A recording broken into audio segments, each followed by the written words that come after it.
Round 1. Salve omnes, and welcome back to the channel. I have another guide video for you, and this time we're looking at the Year 3 Wu Lin Hybrid hero, Zhanhu. At least I think that's how it's pronounced. Zhanhu was the final harbinger to come to the game during Year 3 and wields a Chang Dao for a weapon, alongside practices of fire alchemy. This guide will assume that you know the basics of For Honor combat, and you're also familiar with the terminology, such as guard breaks, parrying, chains and feints, etc., and is aimed at new and existing players to help learn a new character. I will be covering the hero's moveset, damage values, max punishers, feats and perks. If you're here just looking for a specific section, such as the punishers, please look to the video description for the relevant timestamps. With all that said, we'll begin the guide with Zhanhu's chains.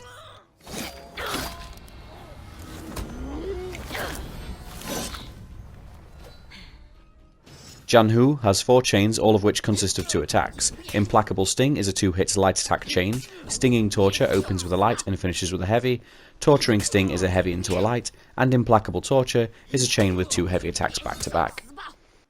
Light openers deal 15 damage and have a speed of 500 milliseconds from all sides. Light finishers deal 18 damage and have a speed of 600 milliseconds from all directions. Light finishers are also unblockable, a trait unique to Zhanhu. Heavy openers are 800 milliseconds and deal 30 damage. Once again, all values are the same for all 3 directions. Heavy finishers are a little slower at 900 milliseconds, but boast more damage at 35 and have the unblockable property, just like their light counterparts. Chain finishers being unblockable provides a nice natural mix-up option for Zhanhu players. When out of lock and sprinting towards your opponent, press heavy attack to perform a sprint attack. The attack will deal 20 damage and always targets your opponent's left guard. It has a speed of 700 milliseconds and, unlike most sprint attacks, functions as a chain starter. Zhanhu's zone attack, or absolute amplitude, targets the opponent's left guard. The attack has a speed of 600 milliseconds, deals 20 damage and has the undodgeable property, meaning that your opponent cannot evade this attack. Undodgeable is represented by a blue trail following the attack. The zone attack also functions as a chain starter. It also has additional properties, but these will be explained later in the video when we get to the relevant section of the guide. Dodge forwards and press light attack to perform Stinging Maneuver. The attack deals 14 damage, targeting your opponent's top guard. The attack is fast at 400 milliseconds and can be initiated between 200 and 500 milliseconds into the dodge. Stinging Maneuver also functions as a chain starter. Dodge forwards and press heavy attack to perform Torturing Maneuver.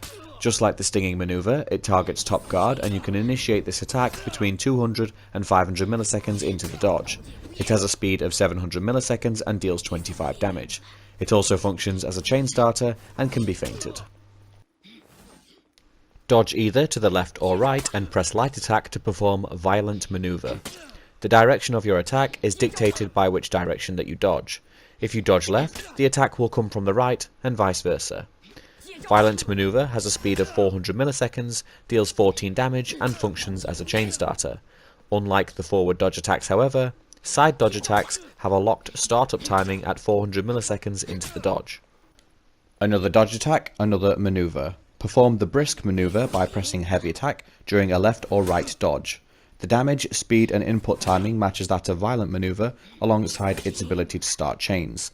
Brisk Maneuver, however, will strike from the same side as your dodge. That is, if you were to dodge to the right, your attack will also come from the right, and vice versa.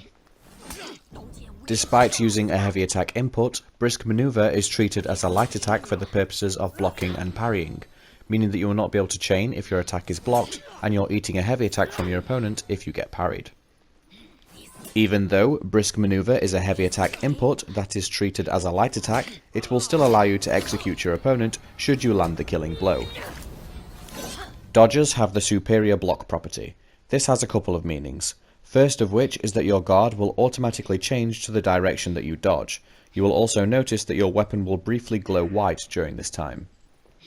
Superior dodgers function similarly to deflects. You can dodge into a blockable attack to superior block the attack.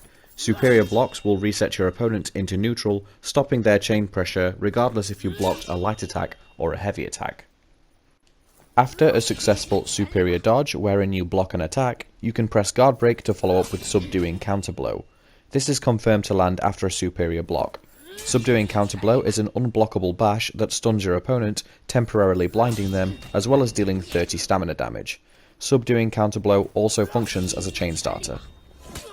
Although the stun provided by subduing counterblow will mask your follow-up attacks and mix-ups, do note that the counterblow will not prevent your opponent from countering any potential follow-up you try, unless you bash them off a ledge or into spikes, of course.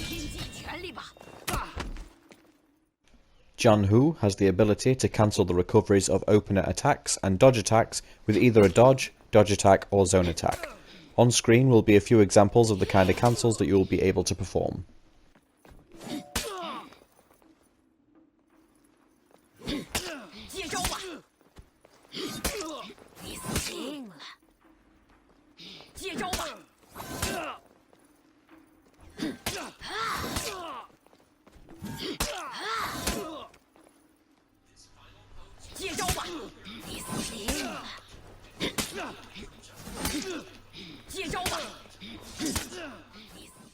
You can also cancel the recovery of your zone attack into either a dodge attack, or finisher.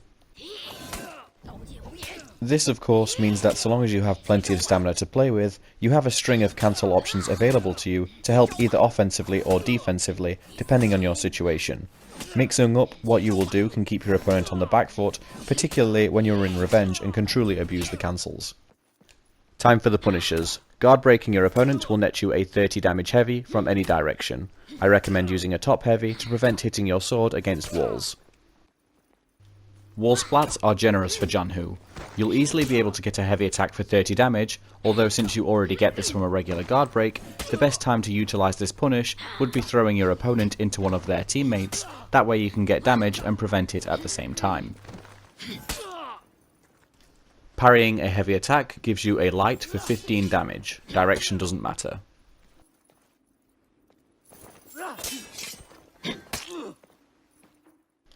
If you have the stamina, you can also confirm your zone attack, or absolute amplitude, for 20 damage from a heavy parry. Parrying a light attack will give you a heavy opener for 30 damage. Once again, direction doesn't matter, but I recommend using the top heavy to avoid hitting any environmentals. If you can guard break your opponent when you're out of stamina, you can get a light attack from any direction for 15 damage. Zhanhu's wall splat punishes are still generous even when out of stamina. You shouldn't really have any issue getting a heavy from any direction for 30 damage. If you're unsure though, don't change guard beforehand.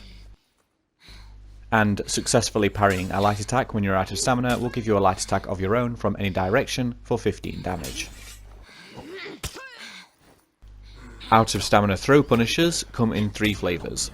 The first is the safest punish with the least stamina consumption. For this punish, you can throw in any direction, simply do a light opener into a heavy finisher for 50 damage. Punish option number 2 is your most damaging one. You must throw either to the left or right, and then you input 2 heavy attacks. This totals to 65 damage, however the drawback here is that this punish is unsafe if your opponent recovers their stamina during wake up. The final throw punish sacrifices damage for pressure. Once again, throw to the side, perform a heavy attack and then cancel into zone. This punish will deal 50 damage, but because you hit your zone, you can utilise an unblockable finisher to further pressure your opponent and possibly loop your punishers. Out of stamina parry punishers also have 3 variations, the safest and least stamina taxing of which is simply light into heavy for 50 damage. The second punish maxes out damage, but is unsafe if your opponent recovers their stamina during wake up. The punish is zone attack into heavy finisher for 55 damage. Parry punish the third sacrifices damage and is stamina intensive but allows for further pressure. Zone attack and cancel into forward dodge heavy. The damage here is only 45, but you stay at an advantageous position as you are able to follow up with an unblockable. Finally, Revenge Activation Auto Parries grants you Zone Attack into Heavy Finisher for 72 damage. Make sure to buffer your zone input. Fiery Tusk is a projectile feat. Zhanhu will throw a blade at the opponent similar to Orochi's kunai. The projectile deals 10 damage initially, but will explode if it hits an opponent who is on fire, dealing an additional 15 damage. The Tusk has a startup time of 400 milliseconds and has a 45-second cooldown. The quick cooldown on this feat allows multiple uses throughout a game. It synergizes quite well with your tier 2 feat Fu Lin Ruse. However, the best uses of this feat really come from interrupting enemy opponents due to the quick startup time and finishing off fleeing opponents on very low health. Not at all a bad feat, but taking it will depend on your playstyle as all your tier 1 options are pretty good. Fast recovery will allow you to regenerate stamina twice as fast. A good choice if you favour aggressive playstyles. You'll be cancelling and fainting often, so this feat can assist with that amount of stamina drain. You'll also be out of stamina less frequently with this feat.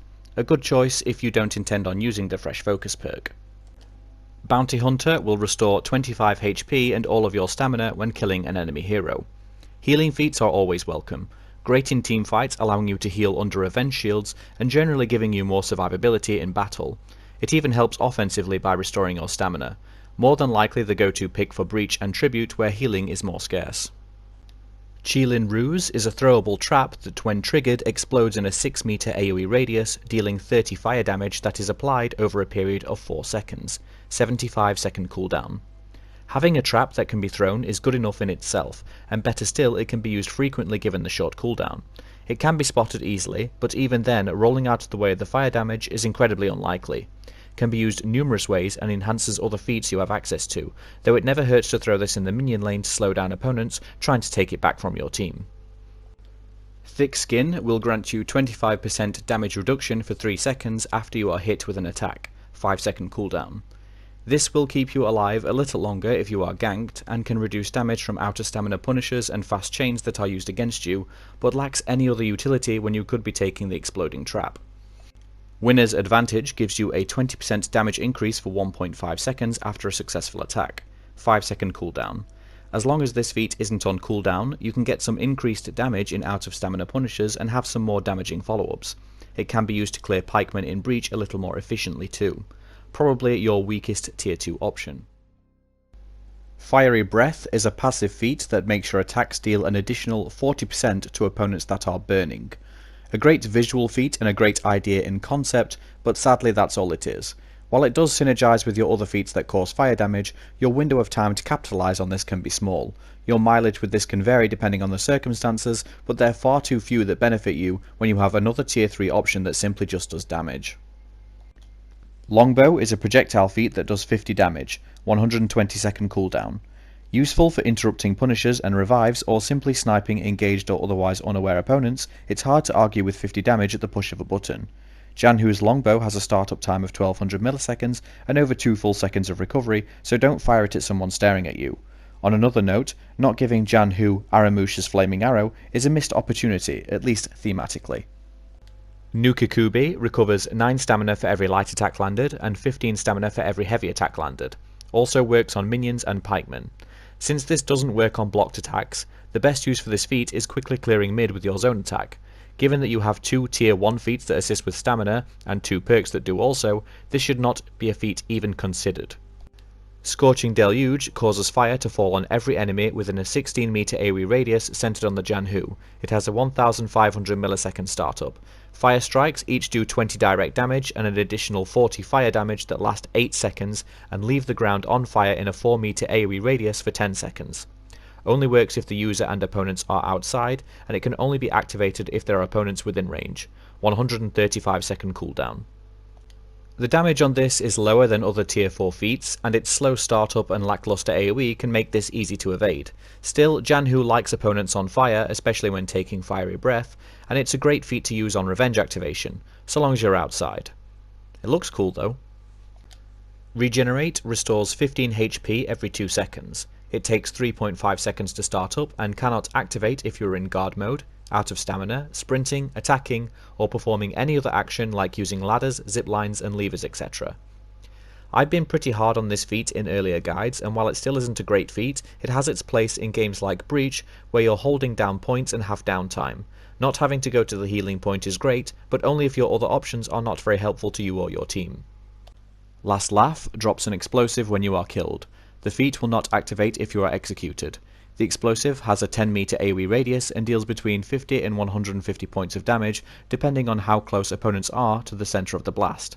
180-second cooldown. This feat is a mixed bag. On one hand, you could fall from a great height, or be sniped by a longbow and waste his feat entirely. On the other hand, you can intentionally die to a light attack with all 4 opponents surrounding you, and take them all to the grave with you, which is in itself very satisfying to pull off, especially when used as an attacker in Breach and taking a chunk out of the commander's health, while simultaneously killing any players defending him. Shields Up is a reliable extra bit of bulk. It doesn't make you tanky, but can be the difference in attrition, letting you survive a fight when you could otherwise have been killed. Devourer is nice for Zhanhu. It's not uncommon to get executions with your brisk maneuver, or simply guard breaks from unblockable finisher pressure, and extra healing is always welcome. Endurance is a strong pick given your cancel options, draining your stamina, and Fresh Focus is a nice alternative, rewarding good defense to get you out of an exhausted state quicker. Headhunter is normally a perk choice I recommend, but you simply have better options this time.